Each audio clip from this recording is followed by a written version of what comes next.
সব দোকানে মেয়ে নাচে, ঘন্টার ঘন্টা বসে থাকেন আপনি টুপি মাথায় দিয়ে, সব দোকানে মেয়ে নাচে, সব বাড়িতে মেয়ে নাচে। নবী বলছেন যেদিন মেয়েরা নাচবে সেই দিন এই তিনটা বিপদ নেমে আসবে।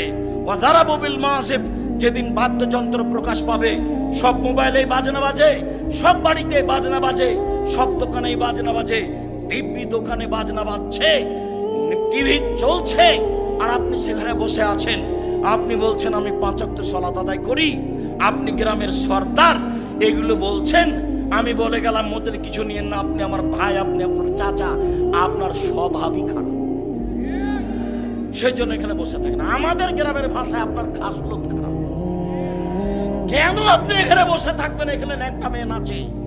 আল্লাহর নবীকে বলছেন, জাবের আল্লাহর নবী, হঠাৎ যদি আমার চোখটা বেটি ছেলের উপরে পড়ে যায়, মহিলার উপরে, তা আমি কি করবো? এটা জিজ্ঞাসা, হাদিস বুখারী মুসলিম। তখন আল্লাহর রাসূল তাকে বলছেন, তিনি বলছেন ফামারানি, আল্লাহর নবী আমাকে বললেন আন আসরিফা বাসারি, আমার চোখটা আমি ফিরিয়ে নিব, আমার চোখটা আমি ফিরিয়ে নিব। তা আপনি টিভিতে কারণবশত যদি খবর শোনেন, তো এইভাবে থাকতে হবে, এইভাবে থাকতে হবে। আপনি ওই রং মাখানো পতিতালয়ের মেয়েটার মুখখানের উপরে তাকিয়ে আছেন একবারে এক খেয়ালে, তখন আপনি তাহাজ্জুদ পড়েন। এটা হলো আল হায়া মিনাল ঈমান ওয়াল ঈমান ফিল জান্নাহ। লজ্জাই হচ্ছে ঈমান, ঈমানই হচ্ছে জান্নাত। আল হায়া মিনাল ঈমান, ঈমানই হচ্ছে জান্নাত, আর ঈমানই হচ্ছে জান্নাত, ঈমানই হচ্ছে লজ্জা, লজ্জাই হচ্ছে জান্নাত। আল্লাহ রাসূল বলছেন, সব নবী বলতেন এজালাম তাস্তাহি ফাসনামা শাইতা।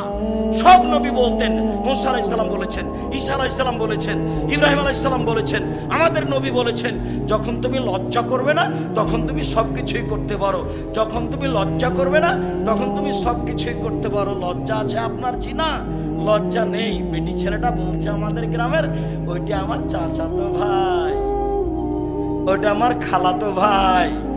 এখন বিবাহের বৈঠকে যেদিন কি খাওয়াচ্ছে থুবড়া, তখন বলছে যে অমুক ভাই আমরা আর মুখখান ধরে আছে বলে আমরা সারা গ্রামের লোক তার কাছে টাকা পাবো।